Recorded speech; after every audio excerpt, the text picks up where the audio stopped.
Pelajar yang paling baik di kampus ini sebenarnya dari China dan Indonesia. Ada sebagian polis mungkin yang sering mencari-cari kesalahan kita.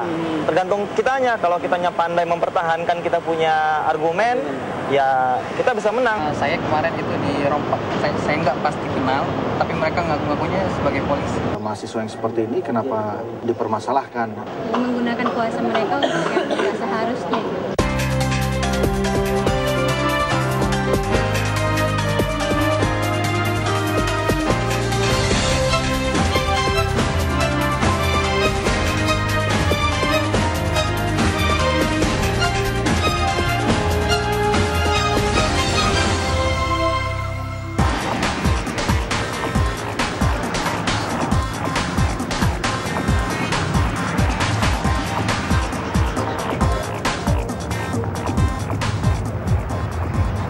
Minat warga negara Indonesia untuk kuliah di negeri jiran Malaysia meningkat setiap tahunnya. Apakah biaya hidup dan pendidikan di sini terjangkau?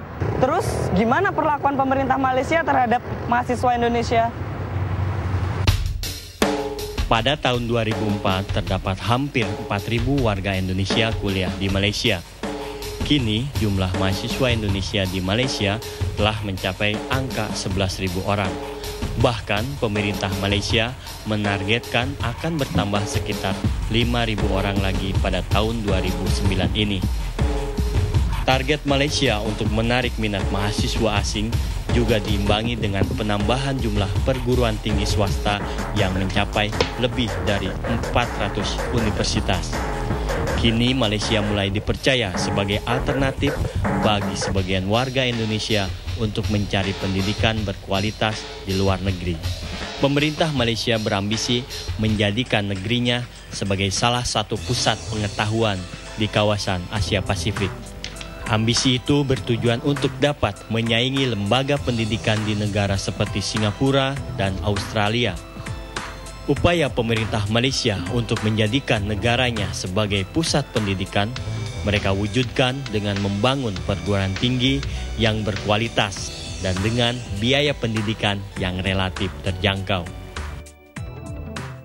Berapa biaya yang biasanya dikeluarkan untuk bisa berkuliah di sini? Berkuliah di sini lebih kurang setahun lebih kurang 5.000 US dollars. 5.000 US dollars ataupun 6.000 terpulang pada kursus-kursus yang dipelajari oleh pelajar-pelajar Indonesia yang dia pilih. Jadi kalau dia belajar 4 tahun 20.000 US dollars. Right? Ada yang datang 4 tahun, ada yang datang 3 tahun. Terpulang kepada mereka daripada jenjang pendidikan. SMU 2 ke ataupun SMU 3. Dalam 10 tahun ini kita tidak mempunyai banyak masalah dari segi pelajar-pelajar asing, terutamanya pelajar-pelajar Indonesia. So we always say that pelajar-pelajar yang paling baik di kampus ini sebenarnya dari China dan Indonesia. Dengan daya tarik biaya pendidikan dan biaya hidup murah, Lim Kok Wing University berhasil menarik ratusan pelajar asing tiap tahunnya. Dan jumlah pelajar asing terbesar adalah dari Indonesia dan Cina. Namun, apakah biaya di sini benar-benar terjangkau bagi mahasiswa Indonesia? Berbeda sini ya, because international standard, di mana kita di sini bukan setakat just belajar di atas kertas saja. I mean, we have the practical experience right now. Macam saya di sini, saya masih student lagi, pelajar tourism management, ini bermaskom, ini bermarketing, dan yang ini architecture. Berapa lulusan biaya yang dikeluarkan di sini? Kalau dikira dalam Indonesia, 3 tahun 48.000. Kalau masalah biaya pasti di sini agak lebih mahal. Untuk biaya hidup juga nggak begitu tinggi. Perguruan tinggi swasta lain seperti Universitas Tun Abdul Razak juga menarik pelajar asing termasuk pelajar Indonesia. Kuliah di Universitas Tun Abdul Razak. Iya. Profesor di sini menjabat sebagai apa? Sebagai ketua Merah Putih Society. Merah Putih Society. Iya. Itu itu persatuan mahasiswa Indonesia yang ada di UNITAP. Ada berapa orang Indonesia di sini? Sekitar 35 sampai 40 orang. Kenapa sih masuk ke kuliah di sini? Diri pribadi mungkin ya. Dulunya ada kuliah di luar negeri, mungkin image-nya gitu lebih wah kuliah di luar negeri gitu kan, meskipun ya beginilah keadaannya gitu kan. Mungkin ya itu satu. Yang kedua mungkin dari segi bahasa gitu kan, kita di sini karena bahasa pengantarnya bahasa Inggris, kita lebih oke lah kalau kita bisa lancar dengan bahasa itu. Kedua mungkin fasilitas ya, itu untuk ini. Itu aja mungkin. Salah satu alasan pelajar asing untuk kuliah di Malaysia adalah promosi Malaysia sebagai negara yang rukun dan damai. Namun, apakah berbagai ras di Malaysia ini dapat hidup rukun atau saling menghormati? Nampaknya ungkapan itu harus diuji terlebih dahulu. Salah satu alasannya adalah mengapa masih banyak warga Malaysia yang menyebut warga Indonesia dengan sebutan Indon. Biasanya menggunakan perkataan ini separuh-separuh. Separuh-separuh. Biasanya kalau Indonesia, Indon. Dan banyak lagi perkataan lain yang digunakan sekerat-sekerat. Contohnya, banyak perkataan Indon kalau bukan disebut oleh semua orang. Pasal kebanyakan di Malaysia, orang Indon dan orang Malaysia ni sudah menjadi sahabat, campur gitu ya. Campur dan tak ada masalah kan. Kadang-kadang orang Malaysia bisa sesama orang yang, contoh mereka bekerja di tempat-tempat kontrak kan. Saya rasa perkataan Indon ni bukan satu perkataan yang menghina. Warga Malaysia masih tidak peduli dengan himbauan pemerintah Indonesia untuk tidak menyebut Indon kepada warga Indonesia. Sebutan Indon bagi warga Indonesia berarti merendahkan martabat Indonesia.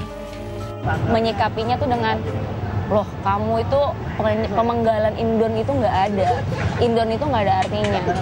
Ada kalau kamu mau ngomong Indo, kalau boleh Indonesia. Jadi konotasi dari arti Indon itu tuh sebenarnya kan nggak boleh main asal penggal gitu aja. Dan kebanyakan orang Malaysia mungkin mikir Indon itu ya mungkin ada yang negatif, ada yang mungkin karena emang pemenggalan mereka yang seenaknya aja seperti itu.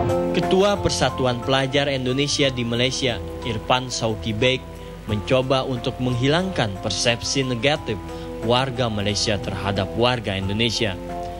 Penggunaan istilah itu kan memberikan sebuah persepsi negatif, persepsi yang kurang baik terhadap bangsa Indonesia di sini. Makanya kami sebagai anak bangsa juga terus terang nasionalisme juga kami terpanggil lah. Kami sebagai anak bangsa juga ikut menciptakan image Indonesia yang lebih baik di mata Malaysia dan di mata dunia internasional. Oleh karena itu kita PPI Malaysia itu mengembangkan sebuah konsep yang namanya soft diplomasi. Jadi soft diplomasi itu adalah sebuah pola diplomasi, people to people diplomasi yang berbasis pada rakyat. Artinya mahasiswa Indonesia di sini dia tidak hanya belajar, tetapi dia juga adalah diplomat yang juga berkewajiban untuk mengharumkan nama bangsa.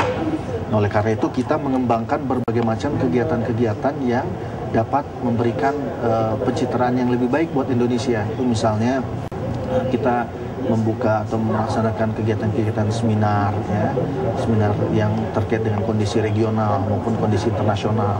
Ya. Kemudian juga pada sisi akademik, kami mendorong mahasiswa Indonesia untuk juga berprestasi. Ya, alhamdulillah semua mengakui bahwa prestasi mahasiswa Indonesia itu sangat baik. Bahkan kita boleh bersaing lah dengan bangsa Malaysia sendiri. Ya, apalagi dengan negara lain itu kita relatif lebih unggul. Sebutan Indon bagi warga Indonesia adalah salah satu contoh dari sebagian perlakuan buruk warga Malaysia terhadap warga Indonesia. Bahkan perlakuan buruk pun mereka terima dari aparat pemerintah, misalnya dari pihak kepolisian atau rela. Kejahatan ini bisa dikategorikan sebagai kejahatan pemerintah atau state crime. Ada sebagian polis mungkin yang sering mencari-cari kesalahan kita. Tergantung kitanya, kalau kitanya pandai mempertahankan kita punya argumen, ya kita bisa menang. Tapi kadang-kadang kita ya ditahan, ya kadang-kadang juga diminta uang gitu ya. Saya kemarin itu dirompak sama orang saya nggak pasti kenal, tapi mereka ngaku-ngakunya sebagai